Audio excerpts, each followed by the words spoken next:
ఏమండోయ్ విన్నారా? ఈ ఫ్లవర్ బిస్కెట్స్ ఈ మధ్యన యూట్యూబ్లోని చాలా ట్రెండింగ్ అవుతున్నాయండి. నేనైతే ట్రై చేశాను, చాలా బాగా వచ్చాయి.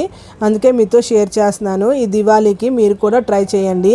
దీనికోసం నేను ఒక కప్పు మైదా పిండిలోని 1 స్పూన్ సాల్ట్, 2 స్పూన్లు నెయ్యి వేసి బాగా కలిపి చపాతీ పిండిలా కలుపుకొని సైడ్ అయితే పెట్టుకున్నాను.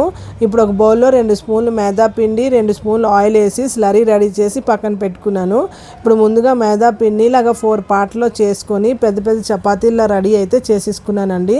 ఇప్పుడు ఫస్ట్ ఒక చపాతీ తీసుకొని దాని మీద ఈ స్లరీ రాసి మైదా పిండితో డస్ట్ చేసి రెండో చపాతీ పెట్టాలి. దాని మీద కూడా మళ్ళీ స్లరీ రాసి మైదా పిండితో డస్ట్ చేసి అలాగా మనం 4 చపాతీస్ రెడీ చేసిన తర్వాత ఇక్కడ నేను వీడియోలో చూపించినట్టు ఇలాగా స్క్వేర్ వచ్చినట్టు మీరు ఫోల్డ్ చేసుకోవాలి. ఇప్పుడు ఈ స్క్వేర్ని కూడా మళ్ళీ ఒక 10 to 15 మినిట్స్ పక్కన పెట్టుకున్న తర్వాత మళ్ళీ ఒక పెద్ద స్క్వేర్ లాగా దీనికి పాముకొని రెడీ చేసుకోవాలి. ఇప్పుడు ఇక్కడ నేను సైడ్లన్నీ కట్ చేసి ఇలాగా స్కేల్తోని ఈక్వల్ పార్ట్స్లో ఇలా కట్ చేశాను.